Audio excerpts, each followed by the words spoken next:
اور بے شک اللہ تعالیٰ شدید العذاب سخت عذاب والا ہے۔ اس جب تبرہ بیزاری کا اظہار کریں گے الذین وہ لوگ نتبعو جن سب کی پیروی کی گئی تھی من الذین ان لوگوں میں سے نتبعو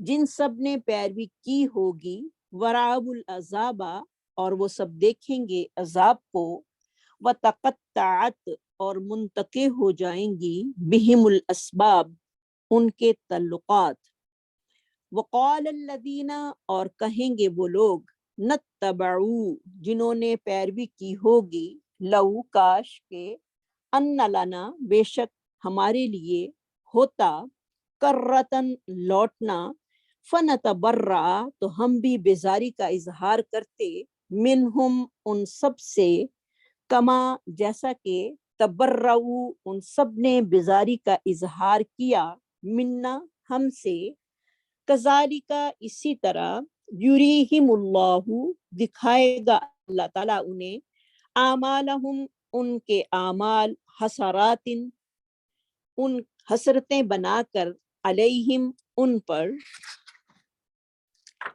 وما ہم اور نہیں ہیں وہ سب بخارجین نکل سکیں گے من الناری آگ سے۔ تلاوت سنتے ہیں اس کی۔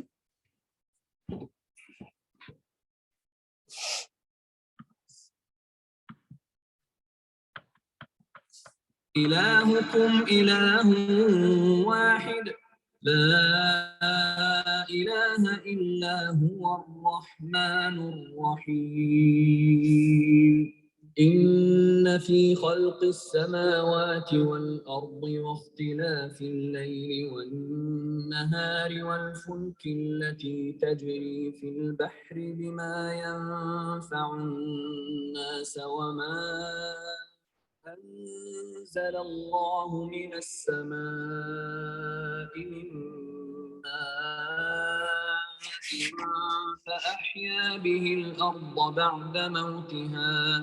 فأحيا به الأرض بعد موتها وبث فيها من كل دابة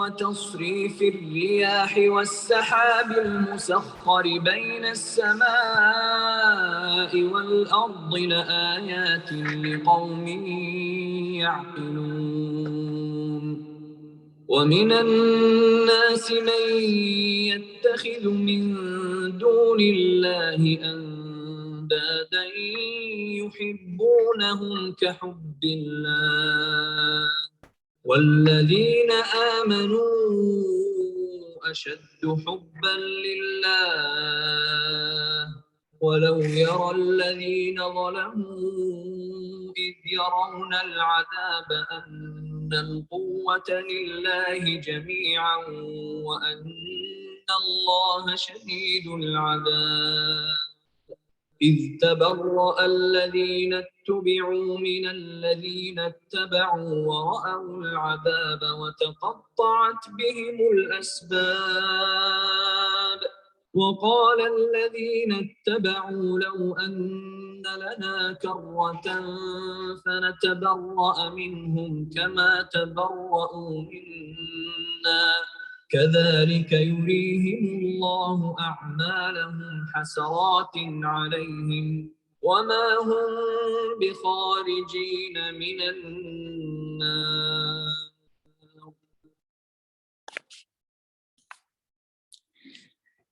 بسم اللہ الرحمن الرحیم۔ وَإِلَٰهُكُمْ إِلَٰهٌ وَاحِدٌ بے شک تمہارا معبود ایک ہی معبود ہے۔ لا الہ الا ہو نہیں کوئی معبود مگر وہی معبود برحق ہے، الرحمن الرحیم جو بڑا ہی مہربان اور نہایت رحم کرنے والا ہے۔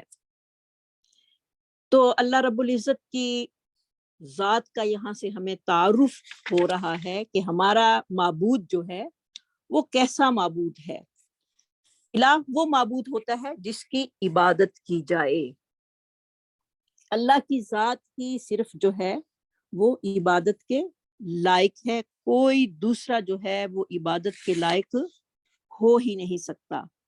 اور اس میں اس آیت میں اللہ تعالیٰ کے جو ہیں اسم اعظم جو ہیں وہ بیان کیے گئے ہیں، جیسے کہ سیدہ اسماء بنت یزید بیان فرماتی ہیں کہ رسول اللہ صلی اللہ علیہ وسلم نے ان 2 آیتوں میں یعنی وَإِلَٰهُكُمْ إِلَٰهٌ وَاحِدٌ لا الہ الا هو الرحمن الرحیم، اور سورۃ آل عمران کے شروع کی جو آیت ہے الف لام میم اللہ لا الہ الا هو الحی القیوم، یہ دونوں اسم اعظم ہیں، اور ان کے ساتھ جو بھی دعا کی جائے ان دونوں کو پڑھ کے اللہ رب العزت جو ہیں وہ دعا کو قبول کرتے ہیں۔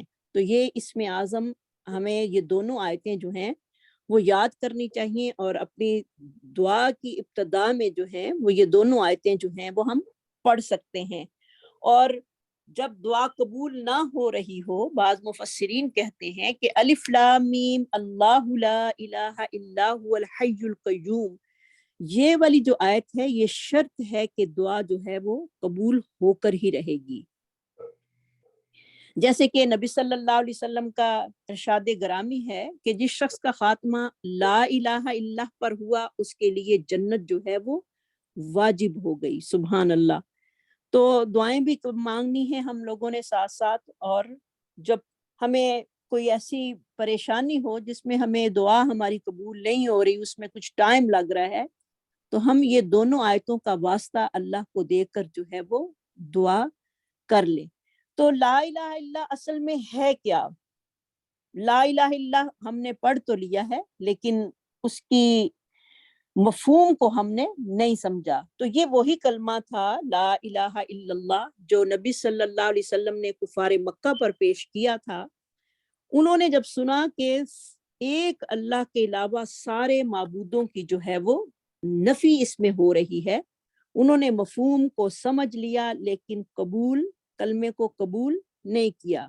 ہم نے کلمے کو قبول تو کر لیا لیکن ساری زندگی جو ہے وہ ہماری گزر جاتی ہے اور ہم اس کے مفہوم کو سمجھ نہیں پاتے۔ جب تک اللہ کے علاوہ غیر اللہ کے معبودوں کی نفی نہیں ہوتی اس وقت تک انسان جو ہے اس کا ایمان مکمل نہیں ہوتا، کیونکہ کلمے کے 2 اجزاء ہیں۔ لا الہ الا اللہ کیا ہے؟ کلمہ نفی ہے کہ اللہ کے علاوہ کوئی معبود نہیں، الا اللہ جو ہے وہ کلمہ اثبات ہے۔ تو ان دونوں پر ایمان لانا جو ہے وہ ہمارا ضروری ہے۔ اگر کوئی انسان پہلے جز پر ایمان لاتا ہے کہ لا الہ الا اللہ، اللہ کے علاوہ کوئی معبود نہیں، اور دوسرے جز کا جو ہے وہ انکار کرتا ہے سوائے اللہ کے، تو وہ دائرہ اسلام سے خارج ہو جاتا ہے۔ اس لیے ایمان کے لیے اثبات اور نفی دونوں جزوں پر ایمان لانا ضروری ہے۔ تو اللہ رب العزت جو ہیں وہ اپنی پہچان کے بعد جو ہیں وہ ہمیں آگے بتا رہے ہیں کہ دیکھو تمہارا معبود جو ہے وہ کیسا معبود ہے، کیونکہ اللہ تعالیٰ کی توحید کے بغیر جو ہے وہ ہمارا کوئی عمل جو ہے وہ قبول نہیں ہو سکتا، اور انسان کی بھلائی جو ہے وہ انہی میں جو ہے وہ پوشیدہ ہے کہ وہ اپنے رب کو ہی اپنا معبود مانے۔ تو جیسے کہ ایک آگے اللہ تعالیٰ جو ہیں وہ بیان فرما رہے ہیں اپنے معبود کی اگر تم لوگوں نے پہچان کرنی ہے تو دیکھو کہ تمہارے معبود کی شان جو ہے وہ کس طرح کی شان ہے، کیونکہ ایک مرسل روایت میں آتا ہے جب یہ آیت الہکم الہ واحد لا الہ الا هو الرحمن الرحیم جب نازل ہوئی تو مشرکوں نے اللہ وحدہ لا شریک کے معبود برحق ہونے پر جو تھا وہ تعجب کیا اور کہنے لگے کہ اگر محمد صلی اللہ علیہ وسلم سچے ہیں تو وہ اپنے دعوے کی سچائی پر جو ہیں وہ کوئی دلیل پیش کریں، یعنی کوئی دلیل دیں کہ واقعی ان کا معبود جو ہے وہ ایک ہی معبود ہے اور اس کے کام جو ہیں وہ کیا ہیں۔ اس پر اللہ تعالیٰ نے آگلی والی آیتیں جو ہیں وہ نازل کی، ان فی خلق السماوات والارض، بے شک آسمانوں اور زمین کی پیدائش میں، اللہ تعالیٰ نے زمین آسمان کی پیدائش میں واختلاف اللیل، اور دن اور رات کے اختلاف میں جو اللہ تعالیٰ نے نشانیاں ہمارے لیے رکھی ہیں وہ کیا ہیں کہ اللہ تعالیٰ نے بتایا کہ دن اور رات کا اختلاف اور زمین آسمان کی پیدائش جو ہے وہ کوئی چھوٹی سی چیز نہیں ہے کہ جس کو دیکھ کر انسان کی عقل کام نہ کرے۔ تو تم دیکھو کہ اللہ رب العزت نے اتنا بڑا آسمان جو ہے وہ بنایا، اور وہ آسمان کی زینت اور اس میں جو ہے وہ ستارے تمہارے لیے رکھ دیے ہیں جو تمہیں روشن نظر آ رہے ہیں، اور پھر اس میں تمہارے لیے راستے معلوم کرنے کا ذریعہ بھی اللہ تعالیٰ نے بنایا ہے۔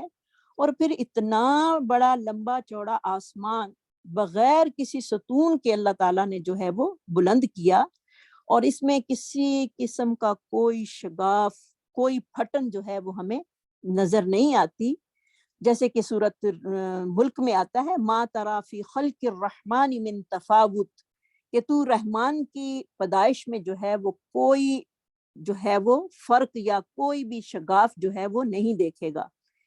یہ آسمان کی پیدائش جو ہے یہ کتنی بڑی چیز ہے، اور پھر جس نے زمین کو پیدا کر کے ہمارے قدموں کے نیچے جو ہے وہ بچھا دیا، جس میں بلند قسم کے پہاڑ، لہلہاتی کھیتیاں، نہریں، اور پھر کتنی ہی قسموں کے خوش رنگ بیل بوٹے جو ہیں وہ پیدا کیے، اور پھر اللہ تعالیٰ رب العزت نے زمین کو ایسا فرش بنا دیا جس پر ہم بآسانی جو ہیں وہ چلتے پھرتے ہیں اور اپنی مرضی سے مکانات بنا کر جو ہیں وہ رہتے ہیں۔ حالانکہ زمین کے اندر ایک انتہائی خطرناک اور تباہ کن قسم کا جو ہے وہ مادہ موجود ہے، اس کے باوجود یعنی لاوا جو ہے اس میں موجود ہے، لیکن اس کے باوجود بھی تمہارا اس زمین پر چلنا پھرنا اور کام کاج کرنا جو ہے وہ اللہ رب العزت کی وحدانیت کی بہت بڑی اور واضح دلیل جو ہے وہ موجود ہے۔ تو اتنی پیاری پیدائش اللہ رب العزت نے آسمانوں اور زمین کی ہے۔ اس کے بارے میں ایک ڈاکومنٹری دیکھنے میں آئی کہ کینیڈا سے آگے ہی کوئی ایک ایسا کنٹری ہے جس میں اللہ رب العزت نے ایسا وہ بنایا ہے کہ جس میں برف ہی برف ہے، ہر طرف سنو ہی سنو پھیلی ہوئی ہے، اور پہاڑوں پر بھی جو ہے وہ اسی طرح سمندر جو ہیں وہ بھی برف کے بنے ہوئے ہیں، اور وہاں پر رقبے کے لحاظ سے وہ بہت بڑا کنٹری ہے، لیکن اس میں جو لوگوں کی تعداد ہے وہ بہت ہی کم ہے، یعنی سردیوں میں صرف 80-85 لوگ رہتے ہیں وہاں پر، اور گرمیوں میں اسی طرح جو ہیں وہ وہاں رہتے ہیں، یعنی انسانی زندگی اتنی مشکل ہے وہاں پر، اور ہر چیز جو ہے وہ برف سے ڈھکی پڑی ہے۔ سبحان اللہ۔ اور اللہ تعالیٰ نے کیا کیا رنگ اس میں پیدا کیے ہیں کہ 4 مہینے جو ہے وہ رات ہی ہوتی ہے اور 4 مہینے جو ہے وہ دن ہی رہتا ہے، یعنی سورج جو ہے وہ جاتا ہی نہیں ہے 4 مہینے، اور 4 مہینے سورج وہاں پر نکلتا ہی نہیں ہے۔ تو اللہ رب العزت کی اتنی بڑی خدائی دیکھنے کے بعد انسان کا دل جو ہے وہ اللہ رب العزت کی عظمت کے ساتھ بھر جاتا ہے۔ تو یہ جو آیت ہے ان فی خلق السماوات والارض واختلاف اللیل والنہار، اور دن اور رات کا اختلاف، انسان جو ہے وہ اللہ کی عظمت کو جب دیکھتا ہے کہ ہمارا رب اتنا بڑا ہے اور اتنا کچھ کرنے پر قادر ہے، تو اس کی زبان سے جو ہے وہ کیسے یہ بات پھر نہ نکلے، انی وجہت وجہی للذی فطر السماوات والارض حنیفا وما انا من المشرکین، کیونکہ یہ آیت جو ہے وہ دعوت فکر ہے ہمارے لیے۔ اس کو ہائی لائٹ کر لیجئے کہ یہ آیت جو ہے کوئی معمولی سی آیت نہیں، دیکھنے میں اس کا ترجمہ جو ہے وہ ہمیں ایسے لگ رہا ہے جیسے کہ بہت آسان سا ترجمہ ہے، لیکن اگر اس میں غور و فکر کیا جائے تو دل جو ہے وہ اللہ رب العزت کی عظمت سے بھر بھر جاتا ہے، اور ایمان کا لیول جو ہے وہ اعلیٰ ہوتا ہے کہ اللہ رب العزت اتنے بڑے رب ہیں، اتنی ان کی عظمت ہے، اور میں اپنے رب کے سامنے کیا ہوں، بہت ہی حقیر ہوں، اور اللہ تعالیٰ نے اتنا کچھ پیدا کیا ہے، اتنا کچھ پیدا کیا ہے، تو پھر ہمارا رب ہی جو ہے یہی الہ ہے، یہی معبود ہے، اور واقعی پچھلی آیت کی تصدیق جو ہے یہ آیت کرتی ہے وَإِلَٰهُكُمْ إِلَٰهٌ واحد، تمہارا معبود جو ہے وہ ایک ہی معبود ہے۔ اور اللہ رب العزت کی کائنات جو ہے وہ دنیا کی جو کائنات ہے وہ اللہ رب العزت کی کرسی کے نیچے ایسے ہے جیسے ایک چھوٹی سی انگوٹھی پڑی ہوتی ہے، اور زمین کی حیثیت یعنی پوری کائنات کی حیثیت ایسے ہی ہے۔ اس لیے اللہ رب العزت کی نظر میں دنیا جو ہے وہ اتنی حقیر ہے جس کے پیچھے ہم مارے مارے پھر رہے ہیں، اور کبھی ہمیں غور و فکر کرنے کی جو ہے وہ عادت پڑی نہیں، اور روٹین کے مطابق دیکھتے ہیں کہ دن آ رہا ہے، رات آ رہی ہے، پھر دن چلا جاتا ہے، رات آ جاتی ہے، اور کیسے نظام اللہ رب العزت نے اس دنیا کا چلایا ہے، واختلاف اللیل والنہار، دن اور رات کا آنا جانا، اور کتنے وہ نظام کے ساتھ اور کتنے ڈسپلن کے ساتھ جو ہیں یہ ساری چیزیں جو ہیں وہ چل رہی ہیں۔ ایک ڈسپلن نہیں ہے تو انسان کی اپنی زندگی میں ڈسپلن نہیں ہے، باقی ہر چیز اللہ رب العزت کے تابع ہے۔ جیسے کہ اللہ رب العزت سورہ یاسین میں فرماتے ہیں لَلشَّمْسُ يَنبَغِي لَهَا أَن تُدْرِكَ الْقَمَرَ وَلَلَّيْلُ سَابِقُ النَّهَارِ، نہ تو سورج چاند پر سبقت لے جا سکتا ہے اور نہ ہی رات دن پر سبقت جو ہے وہ لے جاتی ہے، یعنی ایک نظام کے تحت دونوں میں سے ہر ایک اپنی باری باری میں مدت پوری کر کے لوٹ جاتے ہیں۔ تو یہ ساری آیتیں جو ہیں بہت ہی دل کو ہلا دینے والی ہیں، اور آیات کونیہ ہیں۔ آیات کونیہ کائنات میں بکھری پڑی ہیں جس سے ہم اپنے رب کو پہچاننے میں 1 منٹ لگتا ہے کہ ہمارے رب کی ذات جو ہے، اور پھر جب انسان اس کے آگے اس کی عظمت کو پہچان کر جھکتا ہے، اور پھر جو اس کے دل کی کیفیت ہوتی ہے وہ بہت ہی پیاری ہوتی ہے، اور کیسے اس کا دل جو ہے وہ ایمان سے لبریز ہوتا ہے، اور پھر جس محبت کے ساتھ وہ اپنے رب کو پکارتا ہے، اس طرح کی محبت انسان کو غور و فکر کیے بغیر مل ہی نہیں سکتی۔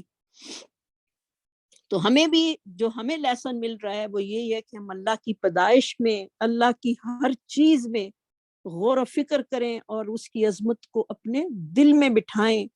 جب اللہ کی عظمت ہمارے دل میں بیٹھ جائے گی تو ہمیں یہ دنیا پھر بالکل حقیر آئے گی، اور پھر ہمیں اپنی باتیں جو ہیں وہ ہم جب اللہ کے آگے بیان کریں گے تو ہمیں پھر اتنی اس کی یعنی اس کی قبولیت کا یقین ہوگا کہ وہ اتنی بڑی ذات ہے، اور میری بات کو میرا رب پوری نہ کرے یہ ہو نہیں سکتا، اور پھر انسان کی جو قبولیت والی اس کے دل کے اندر بات ہوتی ہے وہ انشاءاللہ جلدی پوری ہو جائے گی۔ تو آج سے جیسے کہ درختوں کے آج کل پتے جو ہیں وہ گر رہے ہیں، اور کیسے درخت جو ہیں وہ اپنے رنگ بدل رہے ہیں، کتنی پیاری چیزیں جو ہیں وہ ہمارے سامنے ہیں، اور اگر ہم سارا دن بھی ان کو دیکھ کر سبحان اللہ پڑھیں تو ہماری زبان جو ہے وہ تھکے نہیں۔ کیسے اللہ رب العزت جو ہیں وہ درختوں کے پتے جو ہیں وہ گر رہے ہیں، اور ہر پتے کا گرنا اللہ رب العزت کی نظر میں ہے، سبحان اللہ۔ اور درخت کتنے ہیں بے شمار، اور دعا کرنی چاہیے کہ اللہ جس طرح یہ درختوں کے پتے گر رہے ہیں اس طرح ہمارے گناہوں کو بھی گرا دے۔ تو یہ دعا بہت کرنی چاہیے انسان کو دیکھ کر، یا اللہ تو ان پتوں کو اگر گرانے پہ قادر ہے تو میرے گناہوں کو بھی میرے سے ایسے ہی دور کر دے، میرے سے گرا دے۔ وَالْفُلْكِ الَّتِي تَجْرِي فِي الْبَحْرِ بِمَا يَنْفَعُ النَّاسَ، آیات کونیہ میں ایک اور کیا ہے؟ کشتیاں جو کہ اللہ کے حکم سے چل رہی ہیں۔ اختلاف کا روٹ ہوگا خا لام فا، لیل والنہار، والفلکی، اور فلک جو ہے یہ اسم جنس ہے، یعنی جمع کے لیے بھی آتا ہے اور واحد کے لیے بھی یہی چیز جو ہے وہ استعمال ہوتی ہے۔ تو کشتیاں جو ہیں وہ بھی اللہ رب العزت کی قدرت کی جو ہے وہ گواہی دیتی ہیں۔ تو کیسے اللہ رب العزت ان چلاتے ہیں، اگر ایک سوئی بھی اگر سمندر میں ڈبو دی جائے تو وہ بھی ڈوب جاتی ہے، جبکہ اتنی بڑی بڑی شپیں جن کے اوپر اتنے بڑے بڑے کنٹینر موجود ہیں کیسے وہ تجارت کرنے کے لیے جاتے ہیں لوگ اور ہمارا سامان جو ہے ایک سے دوسری جگہ منتقل ہوتا ہے. تو یہ سب کچھ کیا ہے؟ اللہ کی قدرت کی نشانیاں ہیں. اور ہمارے پاس تو اتنا بڑا سمندر یہاں پہ موجود ہے، اتنا بڑا اوشن ہے، جب بھی وہاں سے گزریں کیسے دل اللہ کی عظمت سے بھر بھر جاتا ہے کہ یا اللہ تو کتنا بڑا قادر ہے، اتنا بڑا جس کا کنارہ کبھی ہمیں نظر آتا ہی نہیں. اور پھر جو اس میں شپس ہیں وہ کتنی بڑی بڑی ہیں. اور پھر اس کشتی کی ابتدا جو تھی وہ کیسے ہوئی تھی؟ جیسے کہ سب سے پہلے کشتی حضرت نوح علیہ السلام نے اللہ کے حکم سے اور جبرائیل امین کی ہدایت کے مطابق بنائی، اور پھر اس کے ذریعے اللہ تعالیٰ نے اس وقت اہل ایمان کو جو تھی وہ عذاب سے نجات دی اس کشتی کے ذریعے. تو اگر آج بھی ہم کشتیوں پر غور و فکر کریں، اور ان کی مثال جو ہے مفسرین کہتے ہیں پرندوں کی طرح ہے جو ہوا میں اڑتے ہیں اور ایک سے دوسری جگہ منتقل ہوتے ہیں، اور کشتیوں کے نیچے پانی ہوا کی طرح ہوتا ہے جو ان کشتیوں کو اللہ رب العزت نے لوگوں کے لیے نقل مکانی کا بہترین ذریعہ بنایا ہے. تو یہ سارے قدرتی مناظر ہیں جو کہ ایسے ہیں اگر انسان ان کو قرآن کی رہنمائی اور بصیرت میں ان کا مشاہدہ کرے تو اللہ کی توحید کا اقرار کیے بغیر وہ رہ ہی نہیں سکتا. اور آپ لوگوں نے دیکھی ہوں گی یہاں پر بہت بڑی بڑی شپیں جو ہیں وہ عام ہمیں نظر آتی ہیں، اور پھر جو بحری جہاز لوگوں نے بنائے ہیں یہاں پر، کسی کو یہ کوئین میری 2 دیکھنے کا کبھی اتفاق ہوا ہو، ایسے لگتا ہے جیسے ایک بہت بڑی بلڈنگ جو ہے وہ کسی نے سمندر میں جو ہے وہ کھڑی کر دی ہے. تو سبحان اللہ، اور وہ کیسے چل رہی ہے اور اللہ رب العزت اس کو کیسے چلا رہے ہیں، یہ ساری اللہ رب العزت کی قدرت کی نشانیاں ہیں. اللہ ہمیں غور و فکر کرنے کی اور اپنے رب کے ساتھ اس کے ساتھ زیادہ ایمان کرنے کی جو ہے وہ توفیق نصیب فرمائے. اس کے علاوہ اور کون سی آیات کونیاں ہیں؟ وما انزل اللہ من السماء، اور جو اتارا اللہ تعالیٰ نے آسمان سے، من ماء، پانی سے. سبحان اللہ، آسمان سے اللہ تعالیٰ نے پانی کو نازل کیا، بارش کا برسنا. فَأَحْيَا بِهِ الْأَرْضَ، اور زندہ کیا اس کے ساتھ زمین کو. فَأَحْيَا کا روٹ کیا ہوگا؟ حایا، یا اس کے ساتھ زمین کو، بعد موتها، اس کے بنجر ہونے کے بعد یا اس کی موت کے بعد. وَبَسَّا، اور پھیلا دیے، با سا سا اس کا روٹ ہوگا. وَبَسَّا، اور پھیلا دیے، فیہا، اس میں، من کل دابت، ہر قسم کے جانور. سبحان اللہ، ہر دابہ کا روٹ ہوگا بابا، داب کہتے ہیں ہر وہ چیز جو کہ چلنے والی ہو اس کو دابہ کہتے ہیں. تو اللہ رب العزت نے کیسے جو ہے وہ پانی کو برسا کر ہر چیز کی زندگی جو ہے وہ پانی کے ساتھ بنا دی ہے. زمین سے اناج، کھیتیاں جو ہیں وہ پانی سے پیدا ہوتی ہیں. اسی طرح زمین میں مختلف قسم کے چھوٹے بڑے جانوروں کو پیدا کرنا، ان کو زمین میں پھیلا دینا، پھر ان کی حفاظت کرنا، ان کے رزق کے انتظامات کرنا، ان کے چرنے اور چگنے کے لیے چارہ پیدا کرنا، یہ ساری چیزیں جو ہیں وہ اللہ کی توحید کی جو ہیں وہ پر دلالت کرتی ہیں. اور سب سے بڑی بات وتصریف الریاح، اس نے ہواؤں کو چلایا. کیسے وہ چلاتا ہے؟ تصریف جو ہے وہ صرف سے ہے، سواد رافع اس کا روٹ ہوگا، یعنی پھرنا. اور ری جو ہے وہ ریاح کی جمع ہے. ہوائیں جو ہیں وہ مختلف جگہوں سے پھر کر جو ہیں وہ آتی ہیں، ہواؤں کا گھومنا پھرنا. وتصریف الریاح، کیسے وہ ہوائیں جو ہیں وہ اپنے اندر تاثیر رکھتی ہیں. کبھی وہ ہوائیں ٹھنڈی ہوتی ہیں، کبھی گرم ہوتی ہیں، کبھی یہ ہوائیں انسان کے لیے آرام دہ ہوتی ہیں، اور کبھی یہ ہوائیں انسان کے لیے مہلک بھی ثابت ہوتی ہیں. انہی ہواؤں کی وجہ سے انسان جو ہے وہ سانس لیتا ہے اور انہی سے زندگی میں راحت بھی محسوس کرتا ہے. تو یہ ایک بہت ہی اہم پوائنٹ ہے ہمارے لیے کہ ہواؤں میں بھی اللہ تعالیٰ نے جو ہے وہ اپنی قدرت کی نشانیاں رکھ دی ہیں. تو ہوا کو عربی میں ری اس لیے کہتے ہیں کہ انسان کا وجود جو ہے وہ اس سے راحت حاصل کرتا ہے. اب کچھ باتیں ایسی ہیں جو کہ نوٹ کرنے والی ہیں، آپ ضرور نوٹ کیجئے گا. ہوا کی اقسام، ہوا جو ہیں ان کی 4 قسمیں ہیں. ہوا، ہم تو ایک ہی ہوا سمجھتے ہیں نا، ہوا چل رہی ہے بس چل رہی ہے، اور جب ہمارے چہرے کو لگتی ہے یا ہم اسے فیل کرتے ہیں تو پتہ چلتا ہے ہوا چل رہی ہے، کیونکہ ہوا آج تک کسی نے دیکھی نہیں ہے۔ ایک ہوا ہوتی ہے صبا، نام بھی رکھ لیتے ہیں صبا، ایسی ہوا جو کہ مشرق کی جانب سے شروع ہو اور رات چلتی رہے، وہ کیا ہوتی ہے؟ صبا ہوتی ہے۔ نمبر 2 ریح شمال، شمال کی طرف چلنے والی ہوا، ریح شمال، شمال کی طرف چلنے والی ہوا۔ نمبر 3 ریح الجنوب، جنوب کی طرف چلنے والی ہوا۔ یہ تینوں قسم کی ہوائیں جو ہیں انسان کے لیے خوشخبری اور بشارت کا باعث ہوتی ہیں، سبحان اللہ۔ صبا، شمال، ریح الشمال اور ریح الجنوب۔ اور نمبر 4 دبور، دبور بھی ہم نے سنا ہوا ہے، جو مغرب کی طرف چلنے والی ہوا ہوتی ہے، اس میں کوئی بشارت نہیں ہوتی، اس میں کوئی خوشخبری نہیں ہوتی، یہ ہوا جو ہے یہ عذاب کا باعث ہوتی ہے، دبور۔ یہ وہی ہوا تھی جس نے قوم عاد اور قوم سمود کو جو تھا وہ ہلاک و برباد کر دیا۔ تو البتہ بعض مفسرین نے اس کی 8 قسمیں بھی بتائی ہیں، 4 رحمت کی ہوائیں ہیں اور 4 جو ہیں وہ عذاب کی ہوائیں ہیں۔ اب رحمت والی ہوائیں جو چلتی ہیں وہ کون سی ہیں؟ ان کو قرآن پاک میں کن نام سے بلایا جاتا ہے؟ مبشرات، بارش کی خوشخبری لانے والی ہوائیں، کیونکہ جب بارش ہونی ہوتی ہے تو ہوائیں پہلے آتی ہیں، تو بادل آتے ہیں تو پتہ چلتا ہے کہ لگتا ہے بارش اب ہوگی، سب یہی کہتے ہیں۔ اور اب تو میڈیا نے اور بھی چیزیں جو ہیں وہ آسان کر دی ہیں، جس سے ہمیں مکمل یقین ہو جاتا ہے کہ اب بارش ہوگی۔ ناشرات، نمبر 2 بادلوں کو اٹھا کر پھیلانے والی ہوائیں، یعنی بارش لانے والی ہوائیں۔ نمبر 3 زاریات، غبار اٹھانے والی ہوائیں، یعنی عربی جو ہے اتنی اس کی لینگویج جو ہے اللہ اتنی وہ اس میں گہرائی ہے کہ انسان حیران ہو جاتا ہے ہوائیں، لیکن ان کے معنی اور ان کے مطالب کو جانے تو پتہ چلتا ہے کہ اس میں کتنی گہرائی پائی جاتی ہے، سبحان اللہ۔ زاریات، والزاریات ذروا، اس میں سورت آتی ہے، سورت زاریات بھی نام سے بھی سورت ہے۔ وہ ہوائیں جو ہوتی ہیں وہ غبار کو اڑانے والی ہوتی ہیں، یعنی جس میں مٹی بہت اڑتی ہے۔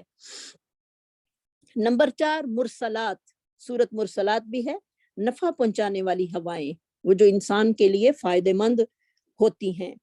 اور یہ ہیں جو کہ ہوائیں رحمت کا سبب بنتی ہیں اور عذاب کی ہوائیں۔ نمبر 1 العقیم، تباہ و برباد کر دینے والی ہوا، قوم عاد اسی ہوا کے ساتھ جو تھی وہ ہلاک ہوئی تھی، تو اللہ تعالیٰ نے ان کو بانچ کر دیا، یعنی وہ ایسے تھے جیسے کھوکھلے جھنڈ پڑے ہوئے ہوں اس کے کھجور کے تنوں کے، یعنی اس نے ان کو تباہ و برباد کر کے جو تھا، جیسے عقیم کہتے ہیں وہ عورت جو کہ بانجھ ہو جاتی ہے، جو کہ بچے پیدا کرنے کے قابل نہیں رہتی، اس کو بھی عقیم کا لفظ جو ہے اس پر بولا جاتا ہے۔ تو یہ ہوا بھی ہوتی ہے جس سے عاد کی قوم جو تھی وہ ہلاک ہوئی۔ نمبر 2 سرسرین، سرسرین آتیہ، یہ بھی 29ویں سپارے میں لفظ آتا ہے، سخت ٹھنڈی ہوا۔ ان دونوں ہواؤں کا تعلق جو ہے وہ خشکی کے ساتھ ہے، یعنی بارش نہیں ہوتی، صرف ہوا ہی چلتی ہے۔ نمبر 3 آصف، ایک عین کے ساتھ آصف ہوتا ہے، ایک الف کے ساتھ، یہ آصف جو ہے عین کے ساتھ ہے، زمین سے آسمان کی طرف اٹھنے والی سخت گرم ہوا جو ہوتی ہے وہ آصف ہوتی ہے۔ نمبر 4 کاسف، سمندر میں طوفان لانے والی ہوا، ان دونوں ہواؤں کا تعلق جو ہے وہ سمندر سے ہے، یعنی سمندر میں طوفان جب آتا ہے تو وہ بھی بڑا خطرناک ہوتا ہے، سمندری طوفان جس کو ہم کہتے ہیں۔ تو ان دونوں ہواؤں کا تعلق جو ہے وہ سمندر سے ہے۔ تو یہ ہے ری، اور اللہ تعالیٰ نے جو ریاح ہمارے لیے پیدا کی ہیں، وتصریف الریاح، اور اس نے مسخر کیا ہے ہواؤں کو۔ ری اور ریا میں کیا فرق ہے؟ اب یہ ہم جانتے ہیں، ایک ری ہے اور ایک ریا ہے۔ جو کہ ریا ہوتی ہے وہ خوشخبری لانے والی ہوا ہوتی ہے، جب چلتی تھی تو نبی صلی اللہ علیہ وسلم کتنی پیاری دعا پڑھا کرتے تھے، اللہم جلہا ریاحن، اے اللہ اس ہوا کو رحمت والی بنا دے، اور عذاب لے کر آنے والی ہوا کو ری کہتے ہیں۔ جب وہ جیسا کہ ہوا چلتے وقت فرمایا کرتے تھے آپ صلی اللہ علیہ وسلم ولا تجعلها ریحا اللہم اجعلها ریاحا ولا تجعلها ریحا، اے اللہ تو اسے ری یعنی عذاب والی ہوا نہ بنانا۔ تو دیکھیں ہم اپنے معاملات پر بھی اگر غور و فکر کریں تو ہمیں کبھی احساس ہی نہیں ہوا کہ اتنی آج ہوا چل رہی ہے، اللہ خیر کرے اس میں کوئی عذاب تو نہیں ہے، یہی ہوائیں عذاب بن کر قوموں پر نازل ہوئی تھی۔ تو جب بھی ہوا چلے تو اس میں ہمیں اپنے آپ کو کانشیس کر کے یہ دعا جو ہے وہ پڑھنی ہے، کیونکہ آپ صلی اللہ علیہ وسلم تو پریشان ہو جاتے تھے جب ہوائیں تیز چلتی تھی، اور آپ صلی اللہ علیہ وسلم کا چہرے کا رنگ جو تھا وہ متغیر ہو جایا کرتا تھا۔ اور حضرت عائشہ کہا کرتی تھی کہ لوگ تو خوش ہوتے ہیں کہ ہوا چل رہی ہے اور آپ کا چہرہ جو ہے وہ پریشان ہو جاتا ہے، تو آپ فرماتے تھے کہ مجھے پتا نہیں کہ اس ہوا میں کہیں عذاب ہی اللہ کی طرف سے نہ ہو۔ اور ہم اتنے غافل ہیں کہ بس ہر چیز کو دیکھتے ہیں تو اس کو محسوس نہیں کرتے، اس پہ غور و فکر نہیں کرتے۔ اللہ ہمیں غور و فکر والی زندگی جو ہے وہ نصیب فرما دے۔ تو یہ یہ عذاب اور رحمت دونوں قسم کی ہواؤں پر جو ہے وہ بولا جاتا ہے، ری کا لفظ بھی عام طور پر، جیسے کہ ابو ہریرہ رضی اللہ تعالیٰ عنہ بیان کرتے ہیں کہ میں نے رسول اللہ صلی اللہ علیہ وسلم کو یہ فرماتے ہوئے سنا، الریح من روح اللہ فالروح اللہ تأتی بالرحمت وتأتی بالعذاب فإذا رأيتموها فلا تسبوها واسألوا الله خيرها واستعيذوا بالله من شرها۔ ری اللہ کی رحمت سے ہے، بسا اوقات یہ نوید رحمت لاتی ہے اور بسا اوقات عذاب لاتی ہے۔ جب تم ہوا کو دیکھو تو اس کو گالی مت دو، برا بھلا مت کہو، اس کی بھلائی کا اللہ سے سوال کرو اور اس کے شر سے اللہ کی پناہ پکڑو۔ تو بعض دفعہ پاکستان میں جب ہم لوگ ہوتے تھے تو اندھیریاں چلتی تھی تو مٹی بہت زیادہ گھروں میں آ جاتی ہے، تو وہ کتنا دل برا ہوتا تھا، اور انسان جو ہے وہ یہی کہتا تھا کہ اندھیری بہت بری لگتی ہے، اندھیری نہ آئے۔ تو اس طرح ہوا کو کہنا جو ہے وہ جائز نہیں ہے، بلکہ اللہ تعالیٰ سے بھلائی کا سوال کرو اور اس کے شر سے پناہ پکڑو، کیونکہ ہر چیز جو ہے وہ اللہ کی تابع فرمان ہے، اپنے اس سے کوئی بھی کام جو ہے وہ نہیں ہوتا، بلکہ اللہ کے حکم سے ہی ہر کام ہوتا ہے۔ آگے اللہ تعالیٰ فرما رہے ہیں آیات کونیہ میں سے والسحاب المسخر بین السماء والارض، اور وہ بادل جو مسخر ہیں آسمان اور زمین کے درمیان، لآیات لقوم یعقلون، البتہ اس میں نشانیاں ہیں ایسے لوگوں کے لیے جو کہ عقل رکھتے ہیں۔ سبحان اللہ، اس میں بھی ہمیں کیا ہے، دعوت فکر دی جا رہی ہے۔ صرف ان کی تخلیق اور وجود پر سائنسی اسباب کی نشاندہی ہی کافی نہیں، بلکہ انسان کو غور و فکر کی جو ہے وہ دعوت دی جا رہی ہے کہ انسان جو ہے ظاہری اسباب کے پیچھے پوشیدہ راز کو بھی تلاش کرے کہ کس طرح یہ بادل جو ہیں زمین آسمان کے درمیان جو ہیں وہ ٹھہرے ہوئے ہیں، اور کائنات کی زندگی کی نشو و نما میں کتنے کاریگر جو ہیں وہ ثابت ہو رہے ہیں، اور زندگی کے اسباب میں اللہ رب العزت نے توازن قائم کرنے کے لیے کیسے ان کو زمین آسمان کے درمیان جو ہے وہ ٹھہرا دیا ہے۔ سبحان اللہ۔ اور یہ چیز جو ہے وہ صاحب عقل لوگوں کے عقیدہ توحید میں پختہ کرنے ہونے اور اللہ تعالیٰ کی وحدانیت کے ساتھ ایمان لانے پر دعوت فکر دیتی ہے۔ تو آج سے ہم نے جتنی بھی کائنات کی بکھری ہوئی چیزیں ہیں ان آیات پہ ہم نے غور و فکر کرنا ہے۔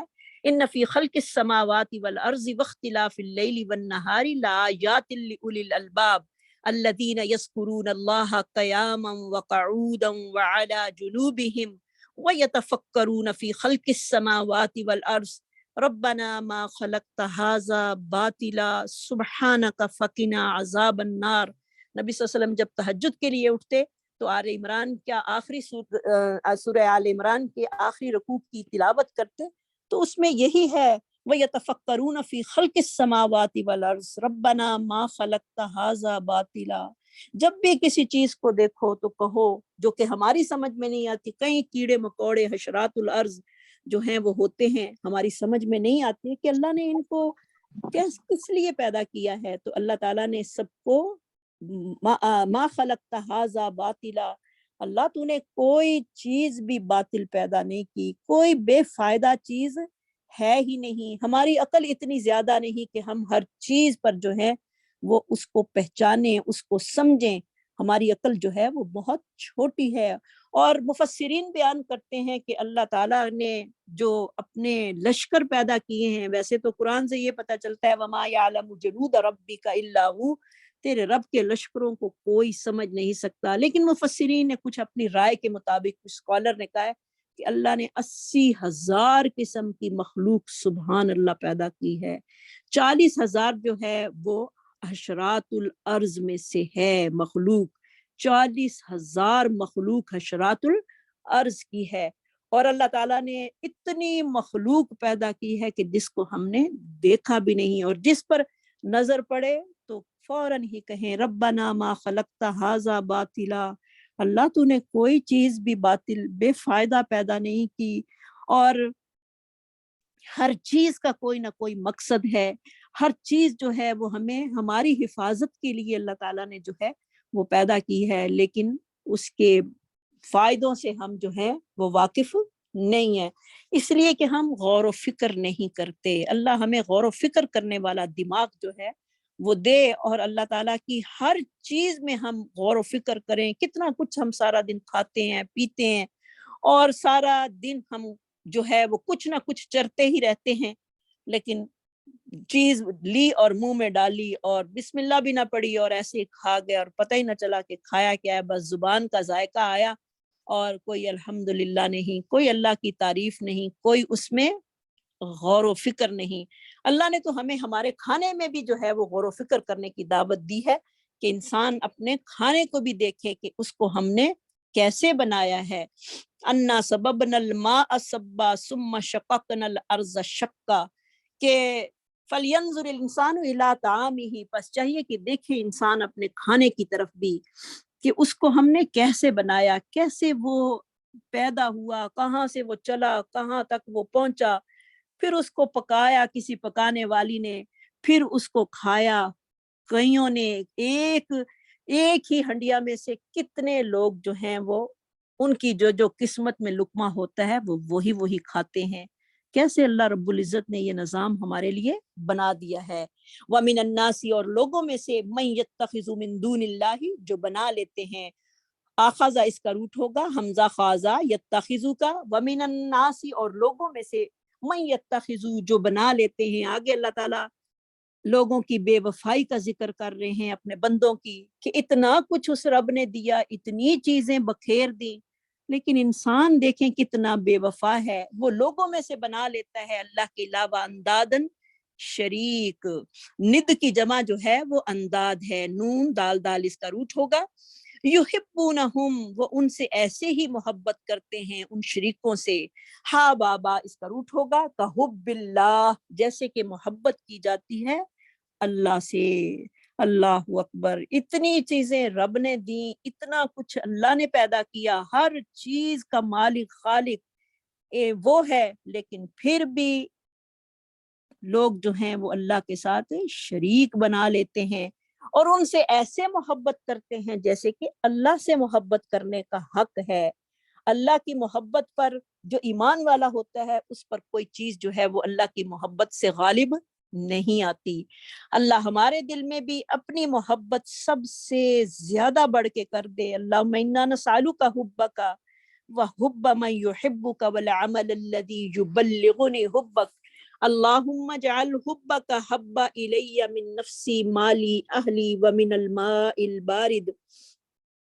اللہ ہر چیز سے بڑھ کر اپنی محبت ہمیں نصیب فرما دے، اور اللہ سے زیادہ ہم کسی سے محبت نہ کریں۔ تو ہم اپنا اپنا جائزہ بھی لیں، کیا ہمارے دلوں میں واقعی مال اولاد کی زیادہ محبت ہے، یا وہ دینے والے کی محبت جو ہے وہ زیادہ ہے؟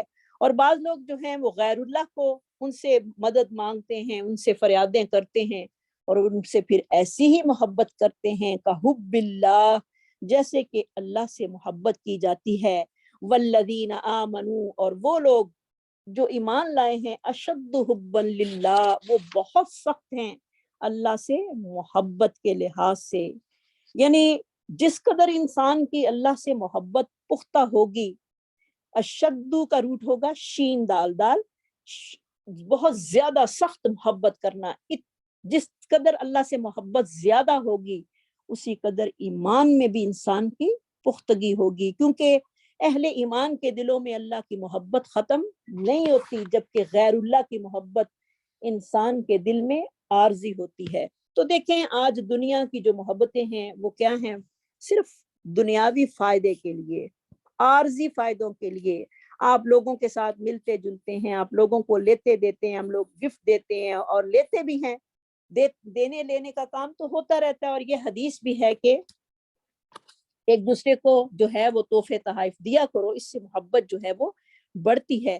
لیکن جیسے ہی آپ پر کوئی ایسا وقت آتا ہے کہ آپ کسی کے ساتھ تھوڑا کم کرتے ہیں, لوگ آپ سے فوراً ہی دور ہو جاتے ہیں.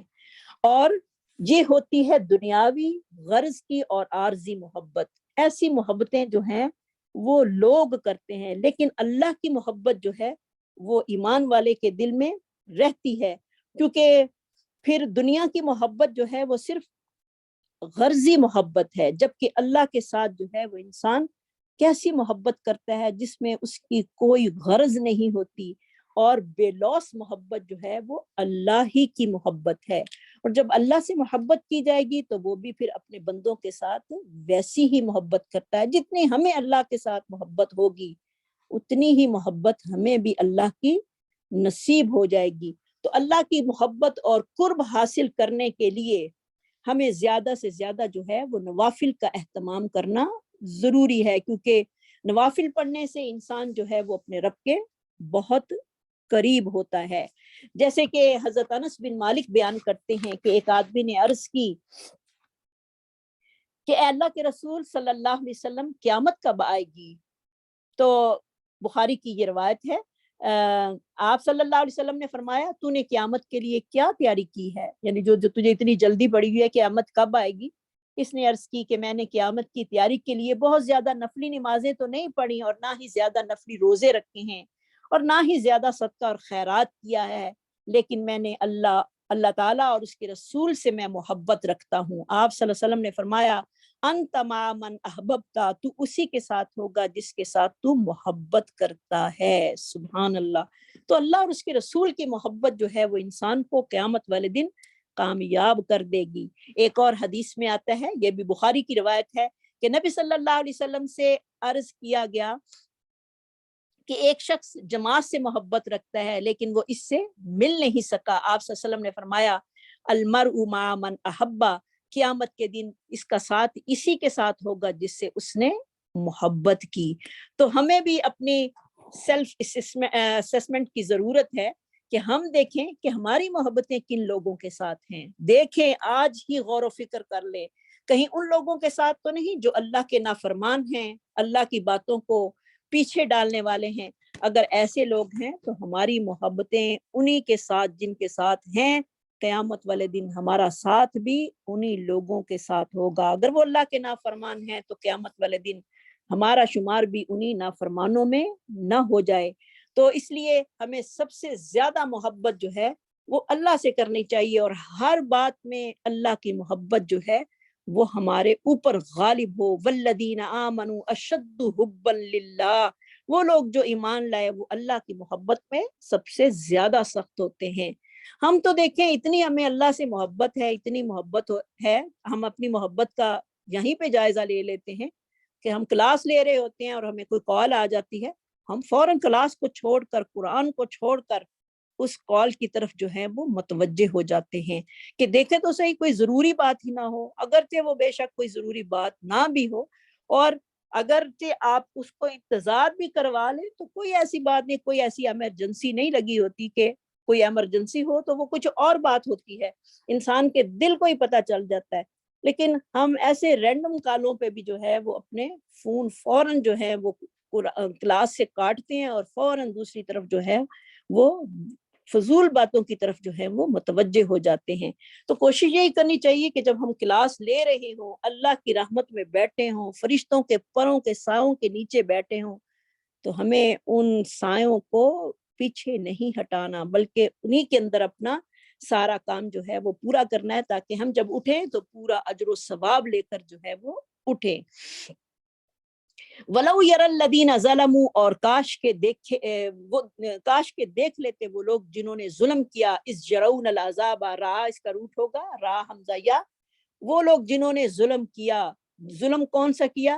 جنہوں نے اللہ کے ساتھ دوسروں کو بھی شریک بنا لیا۔ کاش کہ وہ دیکھ لیتے جنہوں نے ظلم کیا، یعنی دنیا میں ان کو پتہ چل جاتا، اِذْ يَرَوْنَ الْعَذَابَ، جب وہ دیکھیں گے عذاب کو، اس کا بھی روٹ وہی ہوگا را حمزہ یا، عذاب کو عین زابا جو کہ لذت سے مٹھاس سے جو ہے وہ خالی ہوتا ہے۔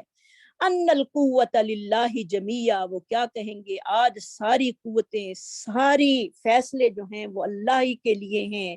ان اللہ شدید العذاب وان اللہ شدید العذاب، اور بے شک اللہ تعالیٰ جو ہے وہ سخت عذاب دینے والا ہے۔ یعنی وہ لوگ جنہوں نے اللہ کے ساتھ شریک کیا، کاش کہ وہ اس چیز کو دیکھ لیتے جسے وہ بوقت عذاب دیکھیں گے۔ ہو سکتا ہے کہ اس دنیا میں ان کا اس چیز کو دیکھنا اور محسوس کرنا جو ہے وہ ہدایت کا سبب بن جاتا، لیکن انہوں نے اپنی جانوں پر ظلم کرتے ہوئے وہ چیز محسوس ہی نہ کی جو کہ ان کی ہلاکت کا سبب بنی، اور اس وقت ان کو اللہ کے عذاب سے بچانے والی کوئی چیز نہیں ہوگی۔ اور یہ لوگ رسوائی کے عالم میں پھر اقرار کریں گے کہ آج کے دن ہر طرح کی طاقت اختیارات صرف اللہ تعالیٰ کے ہاتھ میں ہیں۔ اللہ تعالیٰ ایسے لوگوں کو سخت عذاب میں جو ہے وہ مبتلا کرے گا جنہوں نے ظلم کیا، اللہ کی ہر طرف بکھری ہوئی آیات پر بھی انہوں نے یقین نہ کیا اور اللہ کے ساتھ دوسروں کو بھی شریک بنا لیا۔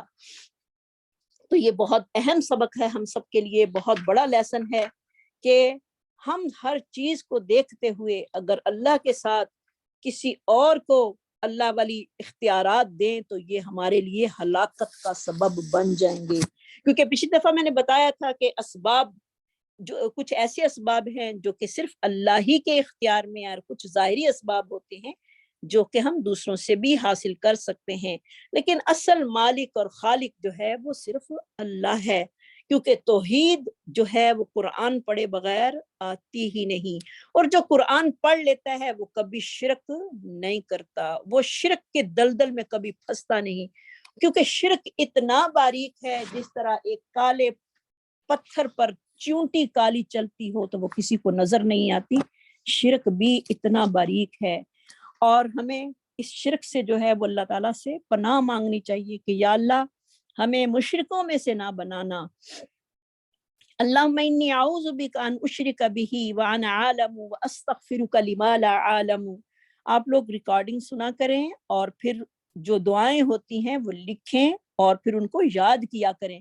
دیکھیں اگر آپ نے اللہ کے لیے قرآن پڑھنے کا عہد کاری لیا ہے اور اللہ تعالیٰ نے آپ کو توفیق دی ہے کلاس میں آنے کی، اور اللہ تعالیٰ نے اگر آپ کو دین کے لیے چن لیا ہے تو ہمارا حق ہے کہ ایک ہفتے میں کلاس ہوتی ہے، ہم اس کا حق جو ہے وہ پوری طرح ادا کریں۔ ان دعاؤں کو کم از کم ہمیں یاد کرنا چاہیے، ہمیں سننا چاہیے بار بار اس چیز کو۔ اگر آپ قرآن جو روزانہ پڑھتی ہیں اس کی بجائے آپ یہی سن لیں تو آپ کی جو ہے آپ کے ایک سپارہ پڑھنے سے بھی زیادہ افضل ہے، کیونکہ ایک آیت اگر سمجھ کے پڑھ لی جائے تو وہ بہت سارا قرآن پڑھنے سے جو کہ ہمیں سمجھ نہیں ہے جس کی ابھی، اس سے زیادہ افضل ہے، کیونکہ جو کہ اللہ کی قرآن کو جو سمجھتا ہے اس کی بات ہی کچھ اور ہے، جیسے کہ غور و فکر کی بات ابھی ہم نے کی ہے، ایک گھڑی کا غور و فکر کرنا بعض اسکالر کے نزدیک 80 سال کی عبادت سے زیادہ بہتر ہے۔ تو کیوں نہ انسان تھوڑا پڑھ لے، غور و فکر کر کے پڑھ لے، اتنی دوڑے نہ لگائے۔ ہاں اگر کسی کو شوق بہت زیادہ ہے، اللہ ہمارے شوق کو بڑھائے، وہ دوسرا بھی پڑھ سکتا ہے، کیونکہ انسان اگر دنیا کے کام کر رہا ہے تو اس کے ساتھ جو ہے یہ ریکارڈنگ وغیرہ لگا کے ہم سن سکتے ہیں، اور بیچ میں ہم باتیں نہ کریں، دھیان سے اسی بات کو سنتے رہیں۔ اگر ہم یہ والی چیزیں جو ہیں 2 دفعہ بھی ویک میں سن لیں تو مجھے امید ہے کہ آپ لوگ جو ہیں انشاءاللہ ایک دن مفسر قرآن بن جائیں گے۔ تو بات یہ ہے کہ ہمیں پھر ایک دفعہ ہم کلاس میں سن لیتے ہیں، اس کے بعد پھر ہم اس کی طرف توجہ نہیں کرتے، ہم کہتے ہیں بس ٹھیک ہے سن لیا، لیکن اگر ہم غور و فکر کریں تو ہمیں بہت کچھ حاصل ہو سکتا ہے، اگر ہم اپنی زندگی کا مقصد قرآن سیکھنے کا بنا لیں۔ اور اگر ہمارا مقصد کچھ اور ہے تو پھر نہیں. اگر مقصد زندگی میں قرآن سیکھنے کا ہی ہے کہ اللہ میں نے تیرا قرآن سیکھ کر ہی دنیا سے جانا ہے, تیرے سامنے حاضر ہونا ہے, تو پھر ہمیں اس پر تھوڑی محنت کی ضرورت ہے, کیونکہ جنت جو ہے وہ توحید کے بغیر حاصل ہو نہیں سکتی. الا ان صلاۃ اللہ الغالیہ, بے شک اللہ کا سودا بڑا ہی مہنگا ہے, جنت بڑی مہنگی ہے, اور جب وہ دینے پہ آئے تو ایک عمل سے بھی جنت میں داخلہ دیتا ہے. لیکن اب کس کو کیا پتا کہ اللہ کو کس کی کون سی نیکی جو ہے وہ پسند آ جائے. ہاں اگر اس نے نیکیوں کی طرف رغبت اور شوق کیا ہو, اگر رغبت اور شوق ہی نہیں کیا تو پھر کچھ بھی نہیں ہو سکتا. تو رغبت اور شوق جو ہے وہ ہمیں کرنا ہی کرنا ہے, تاکہ ہمیں کل جو ہے وہ جنت جو ہے وہ نصیب ہو جائے اور جہنم کی آگ سے ہم بچ جائیں. استبرأ الذین, جب بیزاری کریں گے, 12 اس کا روٹ ہوگا را حمزہ, جب بیزاری کریں گے وہ لوگ, نتبعو جو کہ پیروی کیے گئے, یعنی جب پیشوا جو ہوں گے اپنے تابع داروں کی پیروی کریں گے. جب مرید, یعنی آسان میں معنی لگا دیتی ہوں, جب مرید اپنے, جب پیر جو ہوں گے وہ اپنے مریدوں سے بیزاری کا اظہار کریں گے. دنیا میں دیکھیں لوگوں نے کتنے کتنے پیر جو ہیں وہ بنائے ہوئے ہیں اور ان کے کہنے پر چلتے ہیں, اور اللہ رب العزت کی بات کو پس پشت جو ہیں وہ ڈال دیتے ہیں. تو یہ کتنی غلط بات ہے. ہاں اگر کوئی دین کے مطابق حکم دیتا ہے, کسی کا کوئی لیڈر ہے, بڑا ہے, استاد ہے, تو اس کو ماننا ضروری ہے. اگر وہ دین کے علاوہ کہتا ہے کہ تم اللہ کو چھوڑ کر میرے سے ہی مانگتے رہو, یا میرے آگے ہی گھٹنا ٹکاتے رہو, تو یہ بہت ہی بری بات ہے. یہ تو بہت ہی بڑا گناہ ہے جو کہ وہ کر رہا ہے.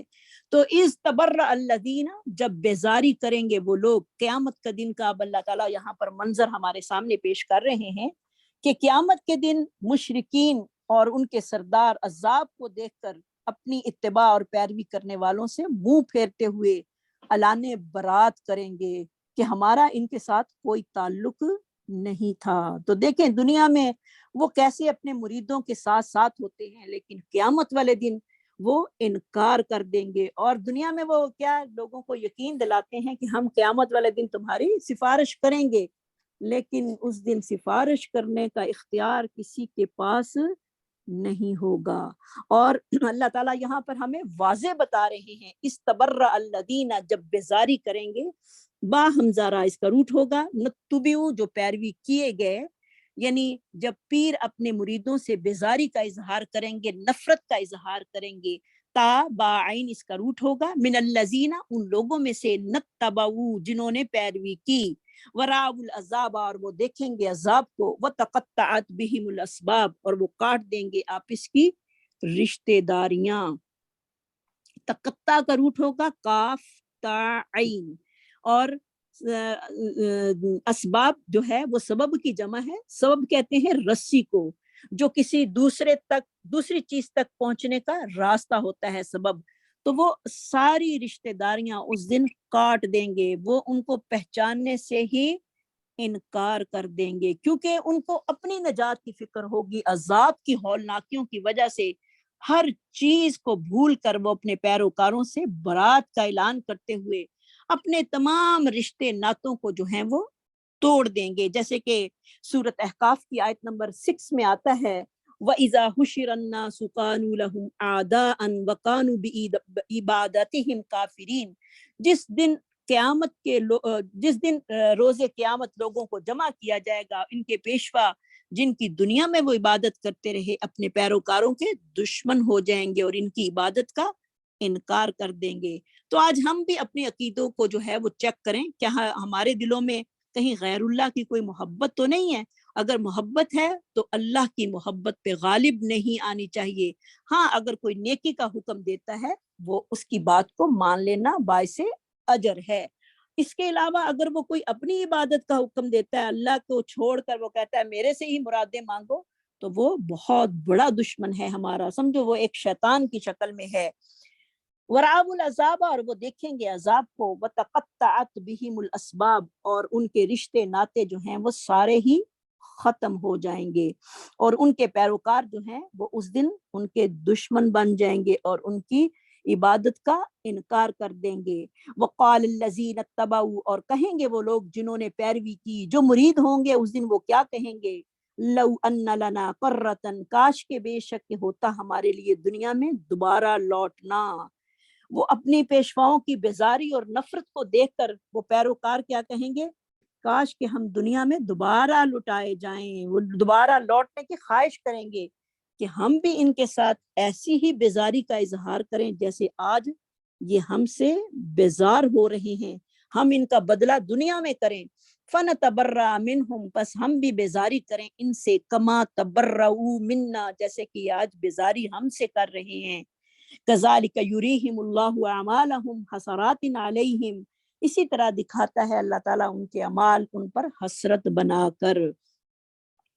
تو روز قیامت مشرکین جو ہیں وہ اپنے معبودان باطلہ کے لیے اللہ تعالیٰ سے جو ہیں وہ دگنے عذاب کا بھی مطالبہ کریں گے۔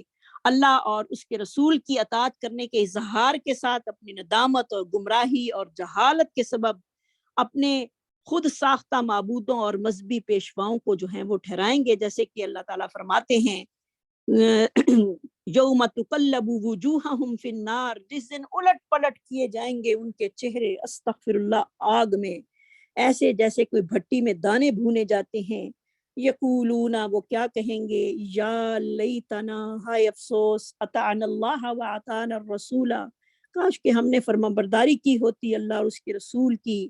قالو، وہ کہیں گے ربنا، اے رب ہمارے، انا اطعنا سادتنا، بے شک ہم نے پیروی کی اپنے بڑوں کی، اپنے سرداروں کی، وکبراءنا، اور اپنے بڑوں کی، فاضلون السبیل، پس انہوں نے ہمیں گمراہ کر دیا راستے سے۔ ربنا آتیہم ضعفین من العذاب، اے ہمارے رب تو دے ان کو دگنا عذاب، ولعنہم لعنا کبیرا، اور ان پر بہت بڑی لعنت کر دے۔ استغفر اللہ۔ سورۃ احزاب کی آیت نمبر 66 سے 68 تک جو میں نے آیتیں پڑھی ہیں تین، آپ خود بھی اس کا مطالعہ کیجئے، آیت نمبر لکھ لیجئے، آیت نمبر 66 سے 68 تک۔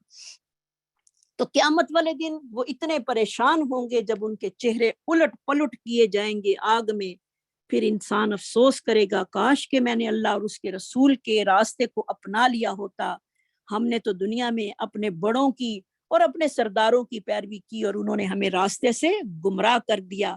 پھر وہ ان کے لیے کیا بد دعا کریں گے؟ ربنا آتیہم ضعفین من العذاب، اے اللہ ان کو دگنا عذاب دے، ان کو ہمارے سے زیادہ عذاب دے، ولعنہم لعنا کبیرا، اور ان پر لعنت کر، لعنت کرنی بہت بڑی، کیونکہ ان کی وجہ سے ہم جو تھے وہ گمراہ ہو گئے، لیکن اللہ ان کی وجہ سے ان کو ڈبل سزا نہیں دیں گے، کیونکہ انسان کو اللہ تعالیٰ نے عقل دی ہے، سمجھ دی ہے کہ وہ سمجھ کے ساتھ اپنے راستے کو اختیار کرے۔ تو پھر انسان جب اپنی عقل سے کام نہیں لے گا تو اس میں دوسروں کا کوئی قصور نہیں۔ اگر کوئی غلط راستے پہ چل رہا ہے تو ہم اس کی پیروی میں غلط راستے میں چل لیں تو گناہ تو اس کو بھی ملے گا، لیکن اگر اس نے دعوت نہیں دی کہ میرے پیچھے چلو تو اس کو کوئی گناہ نہیں ہوگا، اور اگر اس نے کہا کہ غلط راستے میں میری پیروی کرو تو پھر اس کو گناہ ملے گا، اور اطاعت کرنے والوں کو بھی اس سے زیادہ گناہ ملے گا۔ لیکن انسان کو اللہ تعالیٰ نے عقل اور شعور کے ساتھ بھیجا ہے۔ کوئی کہے کہ تم اس میں کنویں میں چھلانگ لگا دو تو ہم لگا دیں گے، نہیں، پہلے ہم دیکھیں گے کہ کیا ہے، کیا اس میں، کیا دین کا راستہ جو ہے وہ اتنا سستا اور اتنا عام نہیں ہے کہ ہم ہر دوسرے بندے کے پیچھے جو ہیں وہ چل پڑے، نہیں، ہمیں اس کے لیے خود قرآن کو پڑھنا ہے، خود اللہ کے نبی کی حدیث کو دیکھنا ہے، کیا واقعی ہمارے اللہ اور ہمارے رسول کا فرمان یہی ہے، اور اگر وہی ہے تو پھر اس کے مطابق ہمیں بھی اپنی زندگی کو گزارنا ہے۔ تو اس دن ان کی حسرت کا کیا ہوگا کہ کذالک یریہم اللہ اعمالہم، اسی طرح دکھائے گا اللہ تعالیٰ ان کے اعمال ان پر حسرت بنا کر، ان پر حسرت جو ہے وہ ہوگی۔ تو اسکالرز لکھتے ہیں کہ ان کی 4 قسم کے وہ لوگ ہوں گے جو کہ اپنے اعمال پر حسرت کریں گے۔ استغفر اللہ، اللہ ہمیں ان لوگوں میں سے نہ کرنا جس وقت کوئی واپسی کا وقت جو ہے وہ نہیں ہوگا۔ اعمال صالحہ نہ کرنے پر لوگ جو ہیں وہ قیامت والے دن حسرت کریں گے کہ کاش جو ٹائم ہم نے غلط کاموں میں گزارا وہ اللہ کی اطاعت میں ہی گزار لیتے، نمبر 2 برے اعمال کے ارتکاب پر وہ حسرت کریں گے، ایک تو عمل نہ کرنے پر اور دوسرے برے اعمال کرنے پر کہ ہم یہ عمل نہ ہی کرتے، اور تیسرا وہ برے اعمال کی وجہ سے اعمال صالحہ کا اجر و ثواب ضائع ہونے پر افسوس کریں گے۔ یہ بہت اہم بات ہے کہ انسان عمل تو کر لیتا ہے لیکن اپنے ثواب اور اجر کو دوسروں کی باتیں کر کے اور دوسروں پر تنقید اور دوسروں کی غیبتیں کر کے گوا لیتا ہے، اس پر انسان اس دن افسوس کرے گا کہ کاش جو میں نے نیک عمل کیے تھے انہیں کو ہی میں سنبھال کے رکھ لیتا۔ اللہ ہمیں اپنے اعمال کو سنبھالنے کی، ان کی حفاظت کرنے کی توفیق نصیب فرما، اور شیطان ہم پہ ایسا سوار ہوتا ہے کہ جب تک ہم اپنے زبان سے کوئی باتیں ایسی کر نہ لیں ہمیں سکون نہیں آتا۔ جب ایسی کیفیت ہو تو پھر اعوذ باللہ من الشیطان الرجیم جو ہے وہ زیادہ سے زیادہ پڑھنا چاہیے۔ اللہ ہمارے اعمال کو، ہماری نیکیوں کو اپنے پاس محفوظ رکھنا، اور شیطان کے ضائع، شیطان جو ہے وہ ہماری نیکیوں کو، ہمارا دشمن ہے، ہمارے پیچھے لگا رہتا ہے کہ ہماری نیکیوں کو جو ہے وہ ضائع کروا دے۔ ادھر سے ہم نماز پڑھتے ہیں، ادھر سے کوئی ایسا فون آ گیا، ساری باتیں کر کرا کے وہ ملیا میٹ ہو گیا کام۔ اللہ ہمیں معاف کر دے، اللہ ہمارے گناہوں پر پردہ پوشی فرما دے۔ یا اللہ تو اتنا بڑا غفور رحیم ہے، ہمارے گناہوں کو معاف کر دے، اور ایسے اعمال پر حسرت کریں گے جو انہوں نے مذہبی پیشواؤں کا تقرب حاصل کرنے کے لیے اور ان کی تعظیم کرنے کے لیے جو تھے وہ سر انجام دیے تھے۔ یہ 4 حسرتیں جو ہیں وہ اس دن ہوں گی۔ اللہ ہمیں ان حسرت والے لوگوں میں سے نہ بنائے۔ کذالک یریہم اللہ اعمالہم حسرات علیہم، اور اسی طرح دکھائے گا اللہ تعالیٰ ان کے اعمال کو حسرت بنا کر۔ کاش کہ میں اپنا ٹائم قرآن کے ساتھ ہی گزار لیتا۔ وما ہم بخارجین من النار، اور نہیں وہ نکلنے والے ہوں گے آگ سے، آگ سے وہ نہ نکل سکیں گے۔ خارجین کا روٹ ہوگا خاراجیم، من الناری آگ سے وہ نکل نہ سکیں گے، اور اسی میں جو ہیں وہ پڑے جلتے رہیں گے۔ اللہم لا تجعلنا منہم، اللہم لا تجعلنا منہم، اللہم لا تجعلنا منہم۔ اللہ تعالیٰ ہم سب کی پریشانیوں کو دور فرمائے۔ کچھ لوگ بیمار ہیں، اللہ تعالیٰ سے دعا ہے کہ اللہ تعالیٰ شفائے کاملہ نصیب فرمائے، اور اللہ تعالیٰ ہمیں دین کی زیادہ سے زیادہ محنت کرنے کی توفیق نصیب فرمائے، اور اللہ اس قرآن کو ہمارا اوڑھنا جو بچھونا بنا دے۔ یا اللہ اس قرآن کو ہماری قبر کا ساتھی بنا دینا، حشر کا ساتھی بنا دینا۔ یا اللہ قبر کی تنہائیوں میں ہماری مدد فرمانا۔ قبر کی تنہائیاں یاد کیا کریں، وہ بڑی سخت تنہائیاں ہیں۔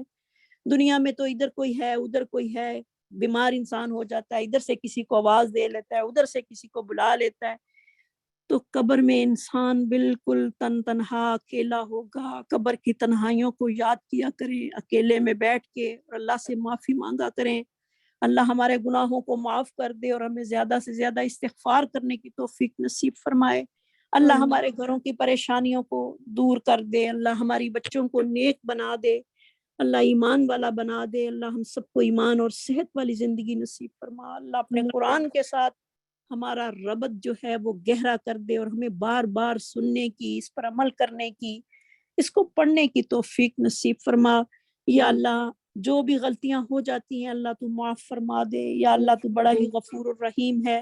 اللہ ہم تیری عظمت کا اقرار کرتے ہیں، اپنے گناہوں کا اعتراف کرتے ہیں۔ اللہ تو بڑا ہی عظیم رب ہے، تو بہت ہی بڑا رب ہے، تو ہمارا خالق ہے، مالک ہے، تو ہمیں رزق دینے والا ہے، تو ہمیں صحت دینے والا ہے، تو ہمیں ایمان دینے والا ہے۔ اللہ ہمیں ہمارے ایمان میں برکت نصیب فرما دے، اللہ ہماری عبادت کو اچھا کر دے۔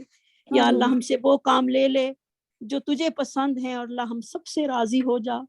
اللہ ہمیں اس قرآن کے ساتھ جڑا رکھ، اللہ ہمیں اس کی دعوت اور تبلیغ آگے کرنے کی بھی توفیق نصیب فرما۔ دیکھیں جتنے لوگ یہ قرآن پڑھتے ہیں، سنتے ہیں، آپ لوگوں کو آگے بھی دعوت دینا اب آپ لوگوں کا فرض بن گیا ہے کہ آپ لوگوں کو آگے بھی دعوت دیں کہ قرآن کو سنو، قرآن کو دیکھو، پڑھو۔ دیکھیں یہاں پر کوئی پیسے نہیں لیے جاتے، الحمدللہ اللہ کی رضا کے لیے یہ کلاس جاری کی ہے، اللہ تعالیٰ اس کو قبول فرمائے۔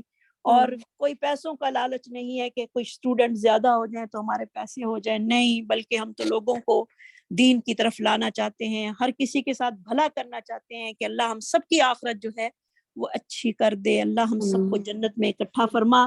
وآخر دعوانا ان الحمد للہ رب العالمین۔ سبحان ربک رب العزت عما یصفون وسلام علی المرسلین والحمد للہ رب العالمین. سبحانک اللہم وبحمدک نشہد ان لا الہ الا انت نستغفرک ونتوب الیک. ربنا لا تؤاخذنا ان نسینا او اخطأنا ربنا ولا تحمل علينا إسرا كما حملته على الذين من قبلنا ربنا ولا تحملنا ما لا طاقة لنا به واعف عنا واغفر لنا وارحمنا أنت مولانا فانصرنا على القوم الكافرين آمین برحمتک یا ارحم الراحمین. اللہ جو میری بہنیں یہاں پر کلاس میں موجود ہیں، اللہ سب کی نیک اور جائز حاجات کو اپنے فضل و رحمت سے پورا فرما. السلام علیکم ورحمۃ اللہ وبرکاتہ. میں نے آپ لوگوں سے یہ کہنا تھا کہ آپ لوگ جو ہیں جب سبق سینڈ کریں تو اس میں ایک اپنی پسندیدہ آیت کی تفسیر ضرور کر کے ساتھ بھیجیے گا. اور جو بہنیں سبق سینڈ نہیں کرتی ہیں، اللہ ان کو بھی ہدایت دے، ان کو توفیق دے اور ان کو اللہ تعالیٰ شوق پیدا کر دے. اس میں ہم سب کا اپنا ہی فائدہ ہے، میرا کوئی فائدہ نہیں ہے اس میں. مجھے تو یہی چاہت ہے کہ آپ بھی آگے دین پھیلانے والی بن جائیں. تو انشاءاللہ مجھے امید ہے کہ اب مجھے کہنا نہیں پڑے گا، آپ لوگ میری بات کو پیش نظر رکھیں گے انشاءاللہ اور اس پہ توجہ دیں گے. اللہ ہم سب کو عمل کی توفیق نصیب فرمائے. السلام علیکم ورحمۃ اللہ وبرکاتہ. وعلیکم السلام ورحمۃ اللہ وبرکاتہ. جزاک اللہ خیر الجزاء واحسن الجزاء. آمین ویاک.